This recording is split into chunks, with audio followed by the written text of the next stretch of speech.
Olá, pessoal. O assunto dessa aula será previsão econômica com modelos de regressão. Na aula anterior, aprendemos como fazer previsão com o modelo de série de tempo univariado, conhecido como modelagem ARIMA ou método Box-Jenkins. Nessa aula, veremos como fazer previsão com o modelo de série de tempo multivariado. A metodologia Box-Jenkins para determinar o modelo apropriado para previsão é univariada, ou seja, utiliza uma única variável e seus componentes autorregressivos e de médias móveis.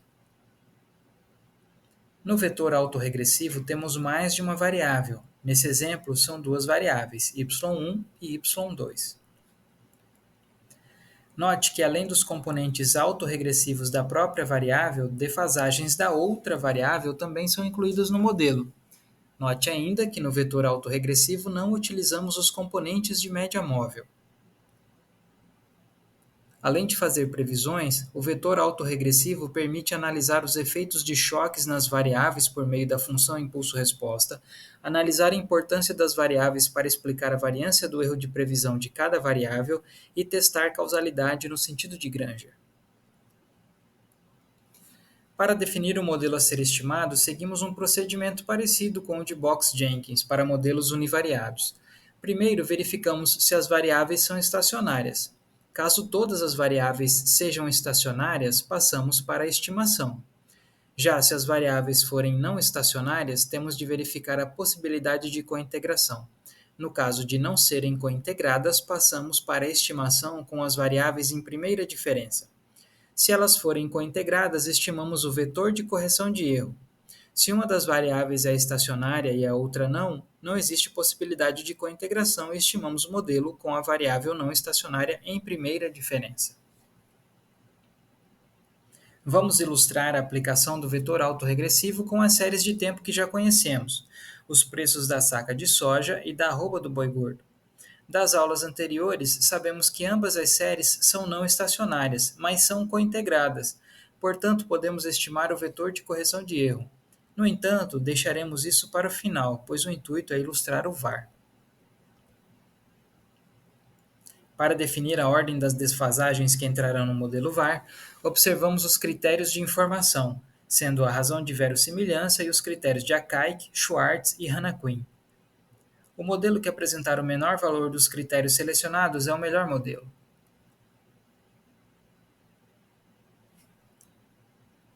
Os critérios de informação indicam resultados divergentes para o VAR entre o preço da soja e o preço do boi gordo. Os critérios de Akaik e do erro final de previsão, FPE, indicam que o melhor modelo deve incluir 7 defasagens de cada variável. Já os critérios de Hanna-Quinn e de Schwartz indicam que se deve incluir apenas uma defasagem de cada variável.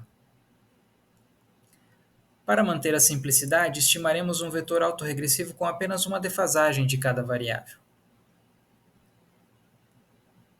Do lado esquerdo temos a equação do boi gordo, e do lado direito a equação da soja, cada uma delas com a primeira defasagem das duas variáveis. Após estimado o modelo, procedemos para a fase de diagnóstico e testamos se o modelo possui autocorrelação serial. Nesse caso, não rejeitamos a hipótese nula de ausência de autocorrelação serial. No entanto, também testamos se o modelo não possui o efeito Arch de heterocidasticidade condicional. Nesse caso, rejeitamos a hipótese nula de ausência do efeito Arch. Além disso, testamos a normalidade dos resíduos. O modelo também não passou no teste. Nesse caso, o correto seria voltar à calibragem de defasagens, mas talvez não seja o caso desse modelo. Prever os preços da soja a partir dos preços do boi gordo e vice-versa parece ser um exercício ad hoc, ou seja, sem base na teoria. Vamos continuar com o modelo para fins didáticos. Considerando o modelo adequado, a primeira análise que podemos fazer é a previsão dos preços futuros. Como o nosso modelo foi estimado com dados até fevereiro de 2024, a primeira linha representa o valor previsto para março de 2024. Se resgatarmos os valores previstos para o modelo ARIMA dos preços da soja, o modelo VAR tem uma previsão um pouco menor para o preço. No entanto, o preço observado encontra-se dentro do intervalo de previsão com 95% de nível de confiança, o que não aconteceu com o modelo univariado. Ressaltamos ainda o tamanho do intervalo de confiança. Como já dito, o modelo perde precisão na previsão conforme se avança no tempo, traduzido no aumento do intervalo de confiança. Outra análise possível com o modelo VAR é a função impulso-resposta. O impulso é gerado através do resíduo.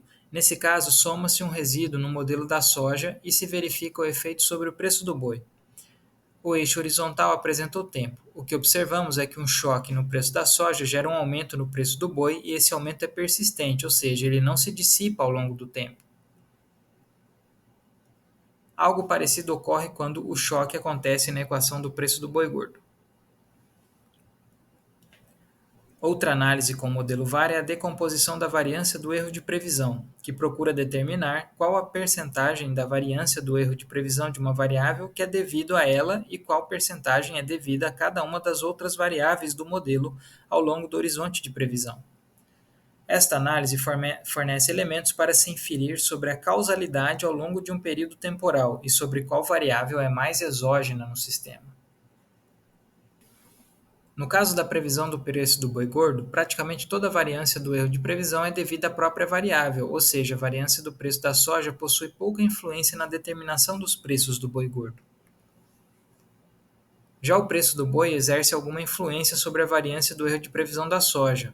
Pela análise, poderíamos concluir que o preço do boi responde mais rápido a variações de mercado do que a soja. O modelo VAR permite ainda a análise da causalidade ou precedência temporal, conhecida como análise de Granger, devido ao autor que a popularizou. Se os parâmetros C são não significativos, mas os Ds são significativos, dizemos que y1 causa y2. Se o contrário ocorre, então dizemos que y2 causa y1. E se ambos os conjuntos de parâmetros são significativos, dizemos que existe uma causalidade bidirecional. Caso nenhum dos conjuntos de parâmetros sejam significativos, então dizemos que há independência entre as variáveis. Quando realizamos o teste, chegamos à conclusão parecida com a da decomposição da variância do erro de previsão. O preço do boi gordo causa ou precede o preço da soja. O preço da soja não precede ou causa o preço do boi, ou seja, temos uma causalidade unidirecional do preço do boi para o preço da soja. O último teste apenas confirma a ausência de independência entre os preços do boi gordo e da soja. Por fim, como as variáveis são cointegradas, podemos estimar o vetor de correção de erro, que mostra quanto do desvio para o equilíbrio de longo prazo é corrigido a cada período. Nesse caso, usamos o resíduo da regressão simples entre os preços do boi gordo e da soja, assim como fizemos na aula sobre cointegração. Esse é o vetor autorregressivo para a previsão de modelos de séries de temporais multivariadas. Como próxima atividade, temos a atividade prática laboratório 9. Finalizamos aqui as aulas dessa disciplina. Até a próxima.